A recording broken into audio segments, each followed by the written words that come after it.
actually understand Nicki Minaj and I understand the stance that she is taking. If we look at the signs of the things that she's been doing through these last couple of years, it's really not surprising that she's like this. Like she has had this mentality of, I'm up here and everybody else is down here. A new artist comes out, suddenly there are problems because they're out and they're new and she's not new and they're not willing to pay her for the features and all that stuff. It's a lot of things going on. They're not willing to kiss the ring. But the whole mentality that you need someone to kiss the ring is definitely an I'm up here and you're down here type of mentality. And I'm going to explain why that makes me understand her. Because if you are up there in the stratosphere, it's almost like being on a plane. Okay, you get up to a certain height and everything below you starts looking really small. And it's not that they're actually really small, it's just that your reality is distorted because you're up so high. And once you climb these heights, the only people that you are associated with for the time of the flight is the people that are up there with you.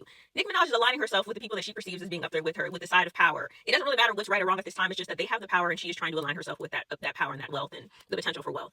This is also why she's posting where she doesn't care about being canceled, because at the end of the day, literally, she could post tomorrow that she's going to be going on tour at 10 o'clock and y'all will have her sold out by 10:30. So she has come to the realization that a lot of, I'm sure, people who are in companies or celebrities come to, people are forgetful. Literally tomorrow, y'all will be streaming her songs and be like, oh my gosh, but we still love her.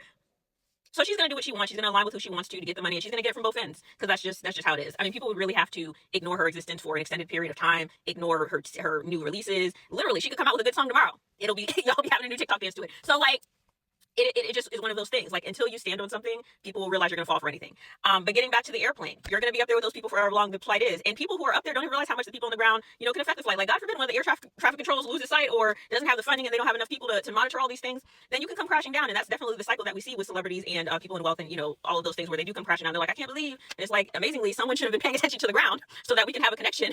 You need the ground people on the ground, just like, we don't really, we need the air because we need to be able to get other places, which goes with life too. There has to be elevation in life. So anyway, you need the air so you can get other places, and you also need the ground because you need people to guide you sometimes, or you need, those connections. But the problem that we have in life is there's a lot of division. There's a lot of people who are not thinking about the fact that we all need to be connected. Nicki Minaj is one of those people, but also she's one of those people who benefits from, y'all gonna forget this tomorrow and I'm gonna put out a song and it's all gonna be fine. So what are we really talking about?